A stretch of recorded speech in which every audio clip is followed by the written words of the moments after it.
Court upholds immunocompromised policyholders' claim denial by UNUM.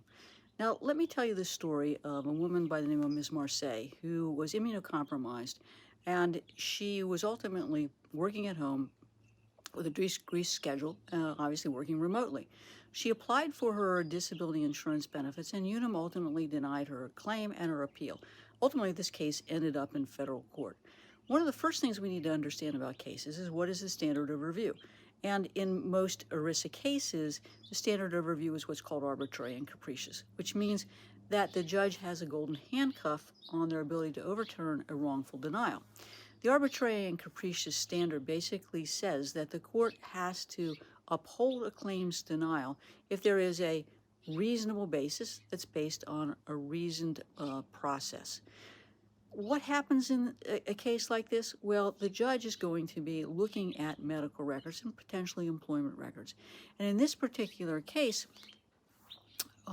her medical records did document the nature and frequency of her infections, but indicated that that was improving. That obviously did not help her case. The other thing that the records also documented was that she had been asked to reduce her hours, and her employer couldn't accommodate the reduced hours, but she was able to work remotely. What the court noted was that she had alleged the exact opposite, that they couldn't accommodate her remote work. That was a problem because what was in the claims file and the UNUM conversations between her and her employer didn't necessarily jive.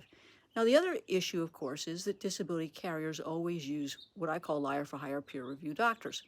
And in this case, she argued to the court that the use of these liar-for-hire doctors was inappropriate because they were working for UNUM, and of course they would be biased. The court didn't buy that. What the court looked at was the qualifications of the peer review providers. In other words, were they qualified to render an opinion? And one of them was a nurse, the other was a family medical provider, and the third was an internist. And the court said, look, these specialties can weigh in on this particular issue. Now, that was the next argument. Marseille said, wait a second. UNUM made a mistake by not giving weight to my physician's opinions. In fact, they're the treating physicians, and UNUM doctors should have deferred to the opinions of my treating physician. Well, the court said, no way, because there is no treating physician rule in an ERISA disability case. But they can't arbitrarily refuse to give credit to the opinions of a treating physician.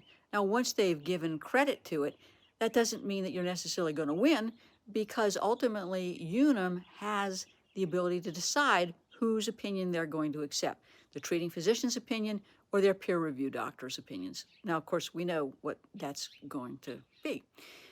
The medical records, I think, were a huge issue because they didn't document with sufficient detail the nature of the infections, the frequency of the infections, if they had improved, how long they had improved, how long that improvement lasted, when she was having these immunocompromised episodes and infections, how it impacted her ability to function, what the likelihood of increased exposure would be going back into a work setting, and how that could increase the nature, frequency, and severity of her infections.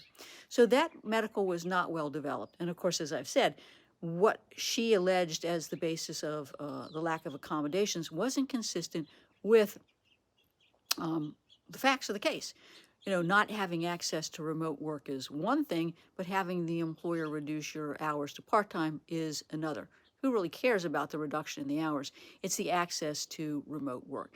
So it may be necessary to submit affidavits from your employer or from coworkers or anyone else that you can submit that will document that there's actually been an inability to work remotely because of changes perhaps in the business or the nature of their remote work.